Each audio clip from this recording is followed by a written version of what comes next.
Hello बच्चों, class 10th both medium. पिछले lecture में बेटा हमने एक्सरसाइज 6.5 को स्टार्ट कर दिया है। उम्मीद करूंगा कि आपको समझ भी आ रहा है कि क्या इस एक्सरसाइज में हो रहा है और कैसे करना है हमें। तो उस दिन हमने कुछ ज़्यादा वर्क नहीं किया था, केवल 2 ही क्वेश्चन किया था, क्वेश्चन नंबर 1 और 4। अब आप क्वेश्चन नंबर 2 से स्टार्ट करते हैं। आज का टॉपिक एक्सरसाइज हमारी 6.5 चल रही है।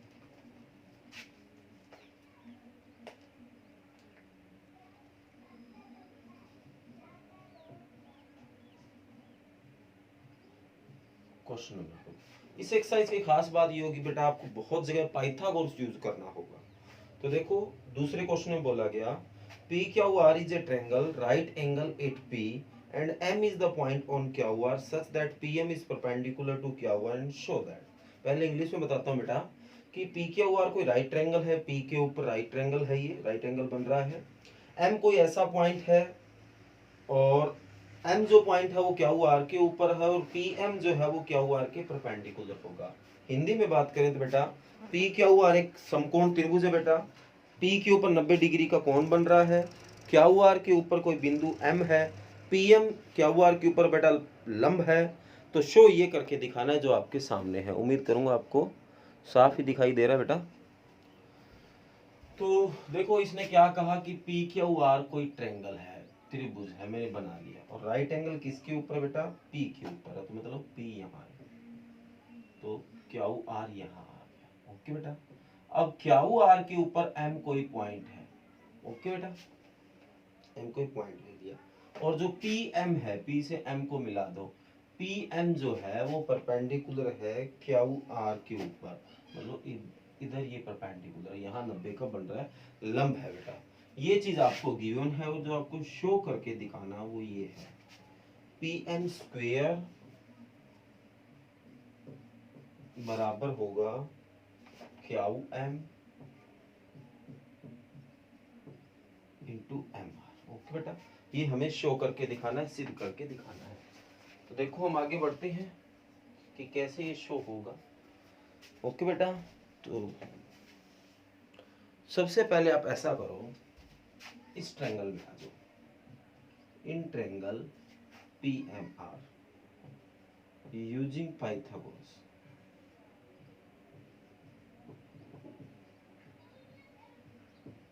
पाइथागोरस यूज करो। हिंदी में भी यही लिखोगे बेटा, त्रिभुज पी एम आर में पाइथागोरस प्रमेय प्रयोग करने पर। तो पाइथागोरस क्या होता है बेटा? हाइपोटेनियस स्क्वायर, बेस का स्क्वायर, हाइट का स्क्वायर, कर्ण का स्क्वायर, आधार का स्क्वायर, लंब का स्क्वायर। तो यहाँ जो कर्ण है वो पर जहाँ 90 होता है उसके बिल्कुल सामने वाला कर्ण होता है। जैसे 90 का एंगल बन रहा है तो उसके सामने वाला कर्ण होता है, हाइपोटेनियस होता है। तो पी आर का स्क्वायर बना, बेस और हाइट किसी को मान लो, जैसे आपको मैंने बताया था आर एम का स्क्वायर प्लस पी एम का स्क्वायर। Equation number 1। अब इस ट्रायंगल में आए थे, अब आप इसमें आ जाओ। In triangle P M Q using Pythagoras. ठीक है बेटा। तो यहाँ 90 का बन रहा है तो इसके सामने वाला हाइपोटेनियस है, कर्ण है बेटा। तो पी क्यू का स्क्वायर, आधार का स्क्वायर, एम क्यू का स्क्वायर, जो लंब है वो हो गया पी एम का स्क्वायर। ओके बेटा, इक्वेशन नंबर 2। अब आंसर में हमें पी एम स्क्वायर चाहिए, तो आपको इन पी एम रखना पड़ेगा, और रखा तो इन दोनों को ऐड कर देते हैं, जोड़ देते हैं, क्योंकि जोड़ेंगे तो पी एम और P M 2 P M square हो जाएगा। अगर ना होता तो इसमें से इसको माइनस कर देते। ये चीजें आपको आगे समझ आएगी। अभी तो ये हो सकता है मैं आपको बता रहा हूँ तो भी अजीब सा लग रहा है कि सर क्या बता रहे हैं, जोड़ना है घटाना है, वो धीरे धीरे आपको पता चलेगा। इक्वेशन 1 एंड 2 को आप ऐड कर दो। ऐड, तो लेफ्ट साइड लेफ्ट में जुड़ेगी बेटा, P R square plus P Q square is equal to R M square या एम आर स्क्वेयर, एक ही बात है बेटा, प्लस एम क्यू स्क्वेयर और 2 पी एम स्क्वेयर हो गया। ओके बेटा। अब आंसर में पी एम स्क्वेयर हमें निकालना है, तो अपन इस पी एम स्क्वेयर को एक साइड में रख लेते हैं, बाकी सारों को इधर आने देते हैं। तो मैं इस 2 पी एम स्क्वेयर को बेटा इधर लिख रहा हूं, ये इधर पढ़ाई है पी आर का स्क्वेयर प्लस पी क्यू का स्क्वायर, ये इधर आ गया माइनस एम आर का स्क्वायर माइनस एम क्यू का स्क्वायर। इक्वेशन नंबर 3 बना के अपन छोड़ दे। पर अब भी तो कौन सी बात बनी, हमारा जो आंसर बनाना वो तो नहीं बना। अब आप ऐसा करो, ट्रायंगल पूरे में आ जाओ। In triangle P Q are using Pythagoras, पूरे ट्रायंगल में पाइथागोरस यूज करने पर, तो अब की बार जो 90 का एंगल पी पे बन रहा है, तो हाइपोटेनियस है वो क्या हुआ हो गया, करण जो है वो क्या हुआ हो गया, क्या हुआ का स्क्वायर पी आर का स्क्वायर प्लस लंब पी क्यू का स्क्वायर। ओके बेटा, तो जो क्यू आर है, क्या बेटा उसको मैं Q M plus M R लिख सकता हूँ, Q M plus M R लिख सकता हूँ बेटा, बिल्कुल लिख सकता हूँ। प्लस पी आर का स्क्वायर पड़ा है प्लस पी क्यू का स्क्वायर पड़ा है, तो ये तो a प्लस बी का होल स्क्वायर बन गया बेटा। खोल लो इसको, क्या आएगा a square plus B square plus 2ab क्या हुआ एम आर बराबर पी आर का स्क्वायर प्लस पी क्यू का स्क्वायर। इधर सिर्फ ये रख लो, बाकी सब इधर जाने दो। तो 2 क्यू एम और एम आर को मैंने इधर रखा, तो पी आर स्क्वायर पड़ा है, पी क्यू स्क्वायर पड़ा है, प्लस का क्या हुआ इधर आके माइनस का क्या हुआ, और प्लस का एम आर स्क्वायर इधर आके माइनस का। इक्वेशन नंबर इसका नाम 4 दे दो। अब इक्वेशन 3 और 4 को कंपेयर करो। कंपेयर इक्वेशन 3 एंड 4, समीकरण 3 और 4 की तुलना करने पर। तुलना में क्या होता है बेटा, जो एक जैसा उसको छोड़ देते हैं। तो देखो मेरे को लगता है कि ये चीज और ये चीज एक जैसी है, पी आर स्क्वायर, ये रहा P R square, P Q square minus M R square minus M R square minus M Q square minus क्या हुआ में एम क्यू, एक ही बात है। तो ये एक जैसा बेटा, तो क्या इधर बचा 2pn स्क्वायर, और इधर क्या बचा बेटा क्यू एम, 2 है साथ में, 2 Q M into M R, तो 2 से 2 कटा, तो पी एन का square is equal to Q M into M R. क्या बेटा आप यही शो करना चाहते थे, P M square is equal to Q M into M R. तो ये लो बेटा क्वेश्चन नंबर 2 है, हमें शो करना था, हमने इसको शो कर दिया है। उम्मीद करूंगा कि आपको बढ़िया समझ भी आ रहा है और बढ़िया दिखाई भी दे रहा होगा बेटा, साफ ही वीडियो बन रही होगी। ओके बेटा, तो ये हमारा क्वेश्चन नंबर 2 है। अब आप आगे बढ़ते हैं क्वेश्चन नंबर 3 की ओर। क्वेश्चन नंबर 3 भी कुछ इसके जैसा भी है, उसके 3 पार्ट है। फिगर यही काम आ जाता, गलती होगी रेज कर दिया आपने, पर उसमें गिवन है, हमें बनाना नहीं पड़ेगा।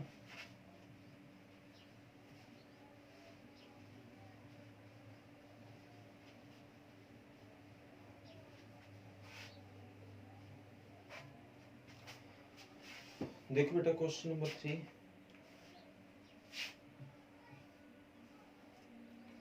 इन फिगर 6.53 आपको ऐसा फिगर दे रखा है बेटा,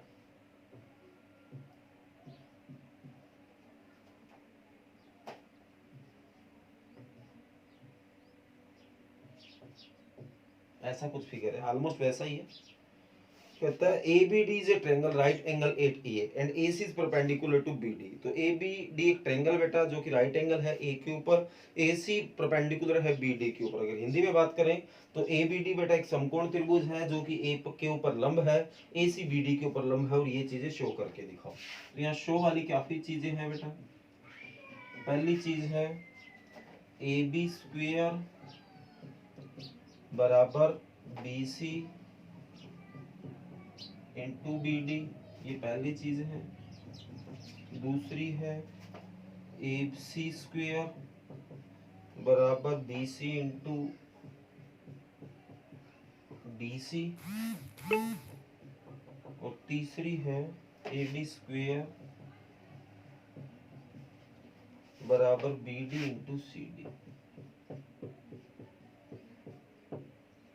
ओके बेटा, ये चीजें हमें शो करनी है। एक तो अपन अभी इस तरह की चीज की है सेकंड क्वेश्चन में, एक इसका और भी तरीका है शो करने का। देखो बेटा कैसे वो शो कर सकते हैं। मैं इनमें से आपको एक पार्ट कराऊंगा और 2 पार्ट आपको अपने आप करने के लिए दूंगा, क्योंकि इजी है क्वेश्चन, इतना मुश्किल नहीं है। इस तरीके से भी इसको कर सकते हैं, तो वो देखो कैसे आप करेंगे। तो ए बी स्क्वेयर चाहिए आपको। तो ए बी एक तो आपको मिलेगा ए बी सी इस ट्रायंगल में, और एक ए बी डी में मिलेगा। मतलब जिस चीज का स्क्वेयर चाहिए ना, आप उन ट्रायंगलों में आओगे। जैसे एक तो ए बी सी में ए बी बन सकता है, एक ए बी डी में बनता है। तो in triangle A B C and triangle A B D. Okay बेटा, दोनों को सिमिलर प्रूव करते हो बेटा। सिमिलर बोले तो समझ गए होंगे, समरूप। जैसे इसमें सी 90 का है, इसमें ए 90 का है। तो ए बी सी में जो ए सी बी है और इसमें बी ए डी है, वो राइट एंगल है,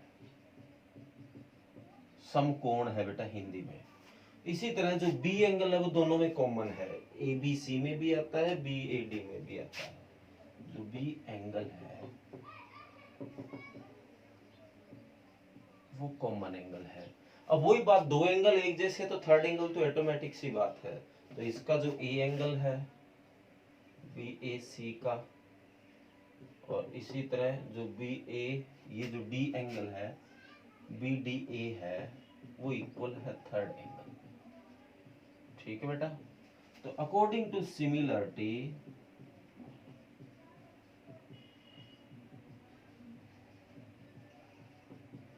ए बेटा, ये दोनों ट्रायंगल जो ए बी सी है वो सिमिलर होगी ए बी डी के। ओके बेटा, सिमिलर होगी, समरूप होगी, इतना तो आप जानते ही हो।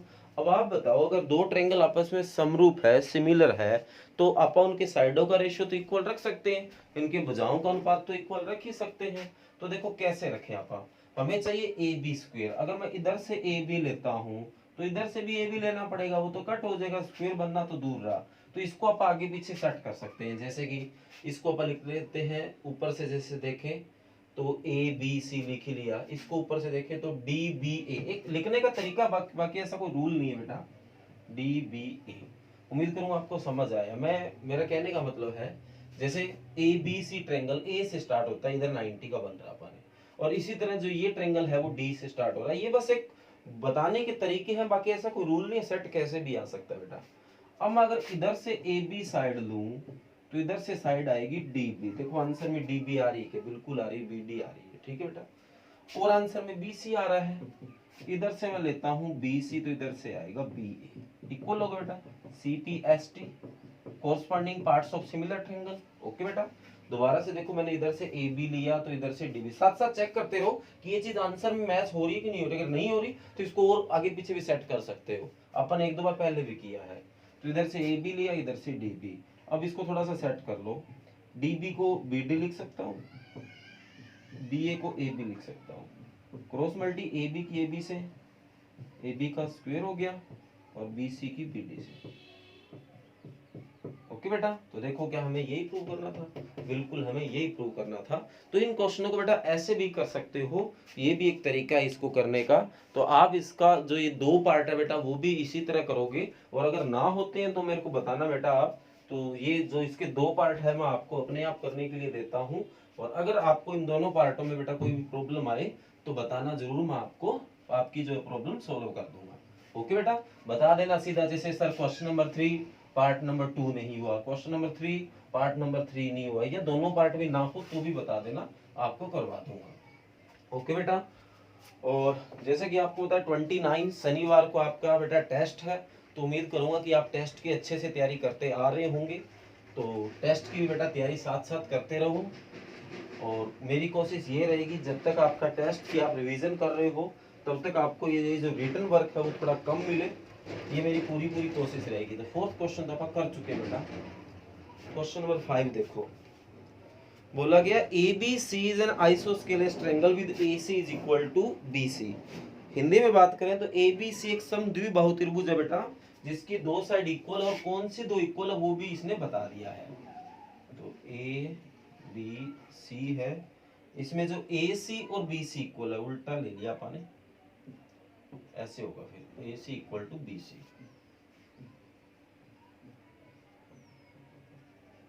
ठीक है बेटा। If A B square is equal to 2ac square, ये भी गिवन अब की बार, तो ac square is equal to 2, sorry A B square 2ac square, ये भी गिवन है, पिछली बार तो प्रूव किया था। तो प्रूव करके दिखाओ एबीसी एक राइट ट्रायंगल है। तो अब की बार प्रूव करके दिखाना है कि ये राइट ट्रायंगल है। तो अब इसको राइट ट्रायंगल कैसे प्रूव कर, इसके बाद हिंदी में बताऊंगा मैं। ABC is right triangle, Hindi में बताता हूँ बेटा क्या है। आपको ये दिया कि एबीसी एक समद्विबाहु त्रिभुज है जिसमें ये दोनों भुजाएं बराबर है, ये चीजें बराबर है। तो एक तो मैंने लिख ही लिया एसी और बीसी बराबर है, एक ये भी आपको गिवन है, और सिद्ध करके आपको दिखाना है कि एबीसी एक राइट ट्रायंगल मतलब समकोण त्रिभुज है। अब इसको कैसे शो करके दिखाएं? तो बेटा एबीसी को राइट ट्रायंगल शो करना है, समकोण शो करना है, तो दो कारण है। एक तो 90 का एंगल बता दो, एक पाइथागोरस लग जाए। अब 90 का एंगल तो यहाँ हम बता नहीं सकते क्योंकि एंगल तो कोई भी नहीं दे रखा, हमने तो अंदाजे से लिखा है ये भी। तो अगर यहाँ पे पाइथागोरस लग गया तो ये एक राइट ट्रायंगल हो जाएगी, एक समकोण त्रिभुज होगी। और पाइथागोरस कैसे लगता है? Hypotenuse square is equal to base square plus height square. Hindi में बात करें तो कर्ण का स्क्वायर यदि आधार का स्क्वायर प्लस लंब का स्क्वायर आ गया तो वो एक राइट ट्रायंगल है। तो नाउ आपको गिवन है जो ए बी स्क्वायर है वो 2ac स्क्वायर के बराबर है, गिवन है बेटा। अब आप बताओ जो 2ac स्क्वायर है उसको आप ac square plus ac square लिखो, कोई गलत तो नहीं लिख रहे? ये दो बार ac स्क्वायर था, अलग अलग लिख लिया, एक इधर एक इधर। ओके बेटा, तो ab स्क्वायर पड़ा है। इस ac स्क्वायर को ac की जगह आप bc लिख सकते हो बेटा, bc स्क्वायर भी लिख सकते हो प्लस ac स्क्वायर। ac की जगह आप bc लिख सकते हो, कोई गलत नहीं लिखा। ओके बेटा, अब आप ध्यान से देखो, A B square hypotenuse square हो गया, ठीक है बेटा। B C square base square हो गया, A C square height square हो गया। हिंदी मीडियम के बच्चे हिंदी में लिखेंगे, कर्ण का स्क्वेयर, आधार का स्क्वेयर, लंब का स्क्वेयर। तो ध्यान से देखो यहाँ पाइथागोरस लग रहा है, hypotenuse square is equal to base square plus height square आ रहा है। तो इसका मतलब then ABC is a right triangle। तो यहाँ जो ABC है वो एक समकोण त्रिभुज होगी बेटा। ओके, तो यही हमें बताना, छोटा सा क्वेश्चन है बेटा, तो इतना कोई मुश्किल नहीं है। उम्मीद करूंगा कि आपको ये चीजें साथ साथ क्लियर होती हो रही है। ओके बेटा, तो ये हमारा क्वेश्चन नंबर 5 है। ओके बेटा, इसके बाद क्वेश्चन नंबर 6 करते हैं आप। वीडियो थोड़ी सी क्वालिटी हाई कर लेते हैं बेटा।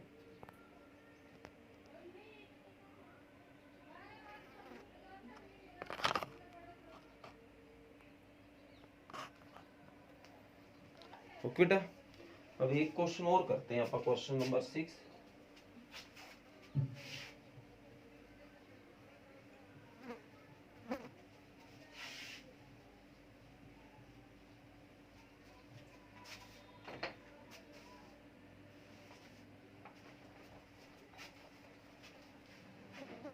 ABC is a equilateral triangle with side 2a।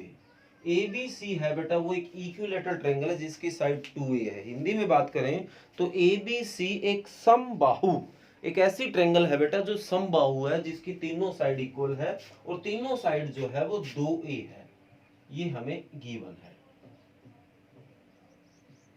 तो तीनों साइड इसकी 2-2a हो गई। ओके बेटा, तो find each of the altitude. तो इसमें जितने भी एल्टीट्यूड बनेंगे वो निकाल के लाने। हिंदी में बात करें तो इसमें जो जितने भी शीर्षलंब बनेंगे वो निकाल के लाओ। तो ये मैं शीर्षलंब बना देता हूँ AD। इसमें एक्चुअल में शीर्षलंब ये भी बन जाता है, ये भी बन जाता है, पर तीनों शीर्षलंब की हाइट एक ही होगी बेटा। तो एक ये भी बन जाएगा, इसका नाम E दे दो, एक F दे दो इसका नाम। तो गिवन ये है कि जो AB है, BC है, AC है, तीनों 2a है। एंड फाइंड आपको करना है, AD फाइंड करना है, BE फाइंड करना है और CF करना है। तीनों एक ही होंगे, ठीक है बेटा, तीनों एक ही जैसे होंगे। तो एक निकाल लोगे तो तीनों अपने आप ही निकल बेटा। अब ध्यान से देखो, ये जो है वो इसकी मीडियन है। आप समबाहु त्रिभुज में इक्विलेटर में जो एल्टीट्यूड खींचते हैं वो उसका मीडियन होता है, तो वो उसको मिड में आके कट करता है। तो we know that AD is median of triangle ABC। हम जानते हैं कि जो AD है वो मीडियन है ABC की। हिंदी में बात करें तो AD जो है वो ABC का मध्यिका है बेटा। तो जो BD है, अगर BC 2A है तो जो BD है वो इसका आधा हो जाएगा, A आ गया, तो ये A आ गया। और ये शीर्ष लंब है तो 90 का कोण तो पक्का है बेटा, एल्टीट्यूड है तो 90 का कोण तो बनाता है। तो इसमें अब पाइथागोरस यूज कर सकते हैं। तो in triangle ABD using Pythagoras, त्रिभुज ABD में पाइथागोरस प्रयोग करने पर, तो हाइपोटेनियस हो गया आपका AB का स्क्वायर, बेस हो गया BD का स्क्वायर, हाइट हो गया AD का स्क्वायर। तो AB है वो 2A का स्क्वायर हो गया, BD है वो A का स्क्वायर हो गया, और AD स्क्वायर हमें निकालना है। तो 2A का स्क्वायर बेटा 4A स्क्वायर हो गया, ये भी A square plus AB square. तो AD स्क्वायर निकालना चाहते हो तो A स्क्वायर को इधर भेज दिया आपने, तो AD स्क्वायर, तो ये AD स्क्वायर बराबर 3A स्क्वायर आ गया बेटा। तो बोथ साइड रूट कर दिया, इससे कट हो गया, तो AD बराबर 3 का रूट 3 हो गया, A स्क्वायर का A हो गया। तो AD आपका क्या आ गया बेटा, √3A आ गया है। और इसके साथ साथ जो BE और CF है वो तो इसके बराबर होने ही है, तो उसमें कोई फर्क नहीं है, वो भी सेम आ गया है। ओके बेटा, तो आपका आज का जो रिटन वर्क है वो यही है बेटा। ये 4 क्वेश्चन आपको जो करवाए हैं वो फिर कॉपी में कर लेना। और अब बात रही रिवीजन वर्क की, तो रिवीजन वर्क एक तो आपको पता ही है टेस्ट ही है, टेस्ट की तैयारी करते रहो। तो ओके बेटा, तो क्वेश्चन चैप्टर नंबर 10 हम 10 में थे। ओके बेटा, जितना मेरे से हुआ मैंने आपकी हेल्प करवाई रिवीजन में क्वेश्चन देने की, उम्मीद करूंगा आप भी वो करते रहे होंगे। तो आज जो आपको है बेटा, ओके, तो आज जो ऐसे कर लेना आप, कल 6 तक किए थे, आज इसके 13 तक रिवाइज कर लेना बेटा। ओके, तो आज ये वर्क आप कर लेना अच्छे से। ओके बेटा, और इस चैप्टर को ही कंप्लीट कर लेना बेटा, और अच्छे से 29 को टेस्ट देना। तो ओके बेटा, तो रिवीजन मेरे से जितनी हुई मैंने आपको करवा दी है। तो चैप्टर नंबर 10 को अच्छे से रिवाइज कर लेना साथ साथ, और जितना मेरे से हेल्प हुआ उतना मैंने आपको करवा दिया है। और 29 का बेटा आपका सैटरडे का टेस्ट है, उसका अच्छे से तैयारी करके टेस्ट दो। ओके बेटा, थैंक यू।